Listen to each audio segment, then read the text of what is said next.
मैं हारून अंसारी, पार्षद लल्लापुरा, मुख्य सचेतक सपा पार्षद दल। आपका पहले धन्यवाद आभार करना चाहेंगे कि आपके चैनल के माध्यम से हम जो भी जनहित के कार्य अपने जीवन में कर पाए हैं उस विषय में आप हमसे कुछ पूछेंगे तो उसका जवाब देंगे और इस माध्यम से हो सकता है हमारे क्षेत्र की और शहर की, प्रदेश की जनता भी जाने। ये जो चुनाव हो रहा है इस बार, आपके वार्ड में वैसे होंगी समस्याएं, आप इसके पहले भी इसका निराकरण करते आए होंगे। इस बार क्या खास मुद्दे हैं जिसको लेकर आप इस मैदान में उतरेंगे? देखिए, हमारे क्षेत्र जब कोई पार्षद निर्वाचित होता है तो सबसे पहली चीज़ तो ये है कि जो लोकल होता है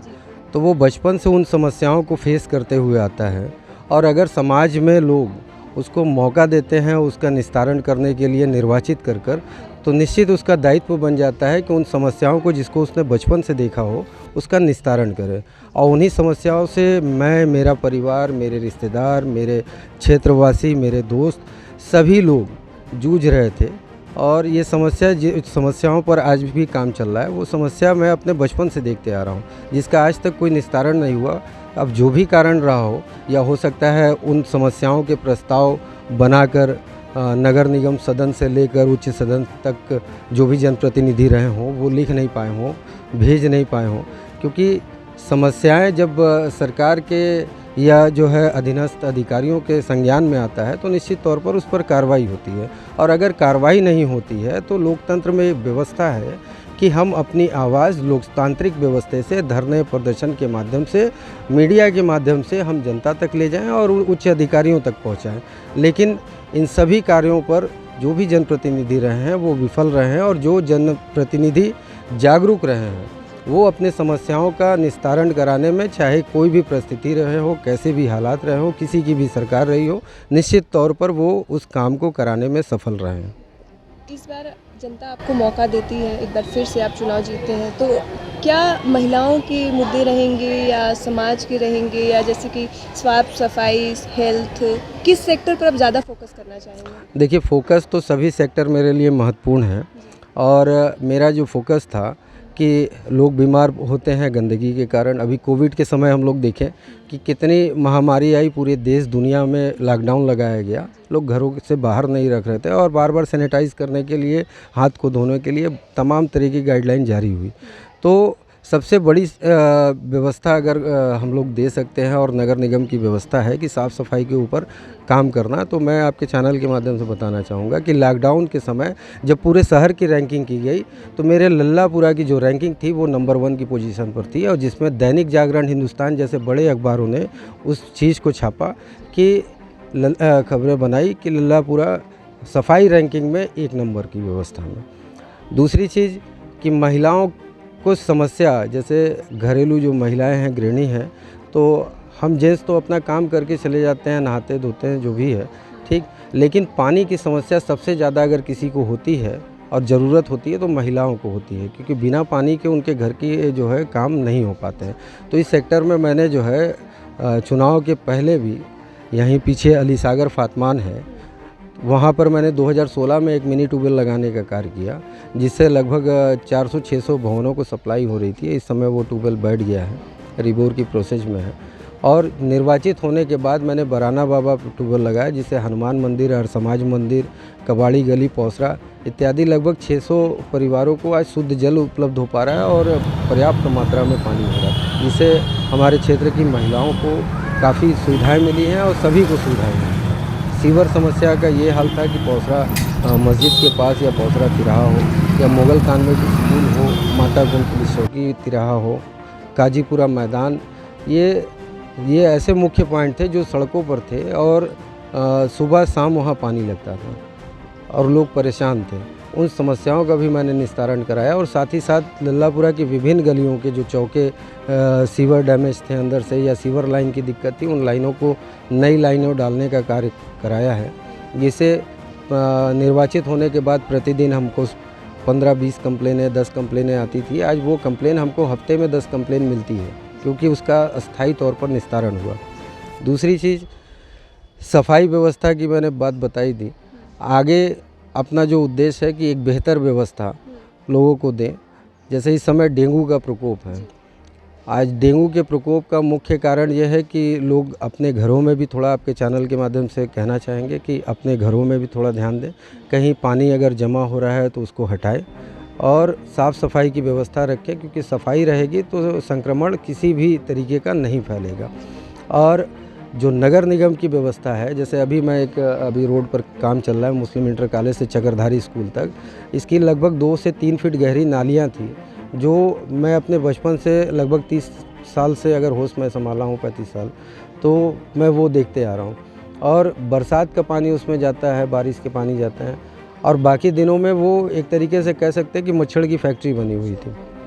ठीक है, तो इतने मच्छर वहाँ पैदा होते थे और जो है बीमारियाँ फैलती थी। आसपास जो लोग रहते थे अक्सर वो बीमार पड़ते थे। और एक सब्जी वाले हैं, वो हमको बता रहे थे कि जो है हमको अक्सर 2-4 महीने में हॉस्पिटलाइज़ होना पड़ता है, पानी चढ़ता है, पता नहीं क्या कारण है। तो मैंने कहा थोड़ा सा अपने आप को सेफ रखिए, और इसकी व्यवस्था भी हम लोग करा रहे हैं। तो कई समस्याएँ थी जो आज अस्थायी तौर पर निस्तारण हो रहा है। अब कहीं पानी लगने की हमें नहीं लग रहा है कि लगेगी, और अगर लगता भी है तो उसकी सफाई करा देंगे। दूसरी कि एक हमारा बहुत बड़ा क्षेत्र है काजीपुरा मैदान, जिसमें ठाकुर कपड़े वाली की गली, इलाहाबादी बिस्कुट, मतलब 3-4 मोहल्ले हैं। तो वहाँ दूषित पानी की ज़्यादा समस्याएं हैं और घनी आबादी के बीच में है, तो डिस्टेंस ज़्यादा रोड के अंदर जाने के कारण जो है पानी की सप्लाई भी वहाँ गंदी पहुँचने की कंप्लेनें आती हैं। तो निश्चित तौर पर मेरा अगले चुनाव में जो हम जाना चाह रहे हैं, तो उस क्षेत्र के लिए एक मिनी ट्यूबवेल लगाकर लगभग 600-400 भवनों को शुद्ध जल आपूर्ति कराने के लिए प्रयास करूंगा, और वहां ट्यूबवेल लगाकर उनके घर तक पानी पहुंचाने का काम करूंगा। जो लोग बाल्टी से पानी भरकर अपने घरों में ले जा रहे हैं काजीपुरा मैदान के समरसेबुल से, तो वो चीज़ें कम होगी, लोगों का समय बचेगा, अपने व्यापार पर ध्यान देंगे, अपने परिवार पर ध्यान देंगे, क्योंकि उनका समय बचेगा और अच्छी साफ़ पानी मिलेगा, तो निश्चित तौर पर बीमारियों से भी दूर रहेंगे। और जो भी क्षेत्र की समस्याएं आ रही है, जैसे लल्लापुरा में कोई भी आज तक आरसीसी रोड नहीं थी और नहीं है अभी भी।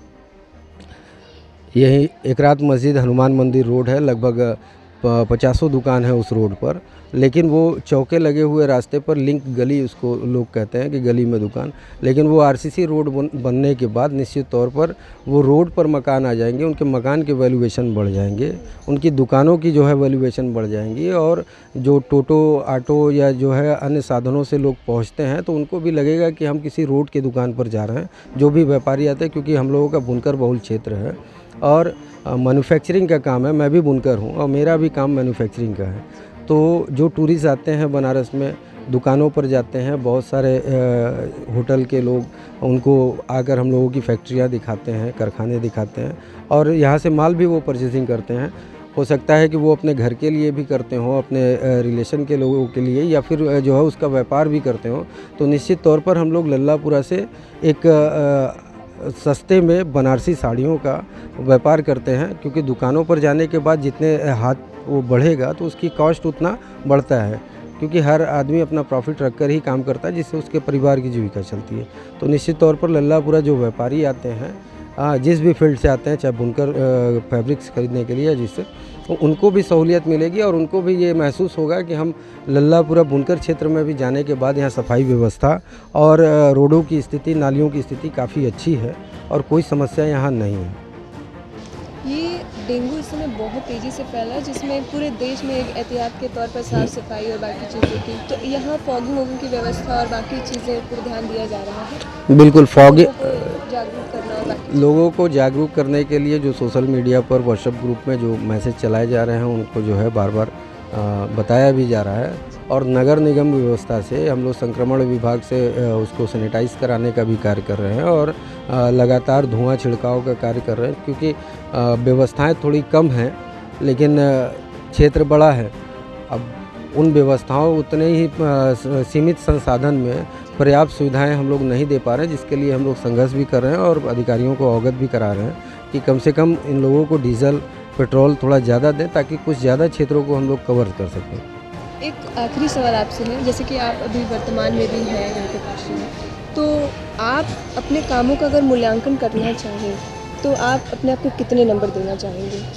क्योंकि परफेक्ट तो देखिए कोई नहीं है। अगर हम कहें कि आप 10 में 10 दे देंगे तो ये कहना एक छलावा होगा लोगों से भी और खुद से भी। एक ईमानदार नंबर अगर आपको देना है, रेटिंग देनी है तो कितना देंगे? मैडम देखिए, रेटिंग देने का काम सम्मानित जनता का है और सम्मानित मतदाता का है। ठीक, हम अपने काम पर विश्वास रखते हैं। माननीय मुलायम सिंह यादव जी, अखिलेश यादव जी के हम लोग सिपाही हैं और संगठन से आए हुए हैं। ऐसा नहीं है कि जो है अभी घर से निकले और चुनाव में निर्वाचित हो गए। किसी मुद्दे को मैंने बड़ा मुद्दा बनाया कि हाँ मेरे साथ में ये घटना घटने वाली है, आप हमको जो है निर्वाचित कर दीजिए, नहीं तो मेरे साथ ये घटना घट सकती है। ठीक, हम लोग संगठन से कर आए हैं और संगठन में सारी चीज़ें सिखाई जाती है कि हाँ आपको लोगों को जोड़ना कैसे है, किन मुद्दों पर कैसे बोलना है और किस विभाग को किस तरीके से किन शब्दों का प्रयोग करते हुए आपको लेटर लिखना है और आपके सदन से सड़क तक की क्या प्रक्रियाएं हैं संघर्ष करने की, अपनी आंदोलन करने की, अपनी आवाज़ उठाने की, ताकि आप जनता की समस्याओं को उठा सकें और उनका निस्तारण करा सकें। तो मैं भी संगठन से 2000 से जुड़ा और मनोज राय पप्पू जी मेरे राजनीतिक गुरु रहे हैं, स्वर्गवासी, और कैंट विधानसभा से प्रत्याशी भी रहे हैं 2 बार 3 बार। और 2009 में मैं महानगर अध्यक्ष हुआ समाजवादी पार्टी यूथ ब्रिगेड का और 2009 से 18 तक मेरा कार्यकाल था और मेरे कार्यकाल में लगभग मेन बॉडी के 2-3 प्रदेश अध्यक्ष बदले गए, प्रदेश के अध्यक्ष बदले गए, लेकिन संगठन मेरे कार्यों से संतुष्ट था तो मुझे नहीं हटाया गया और मुझे पुनः मौका बराबर देते गए ताकि मैं 10 साल 12 साल संगठन का काम कर सकूं। और 2017 में हमको पार्टी ने उम्मीदवार बनाया,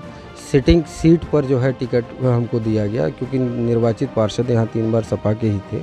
उनका टिकट काट कर हमको दिया गया। वो रेटिंग के ही आधार पर दिया गया।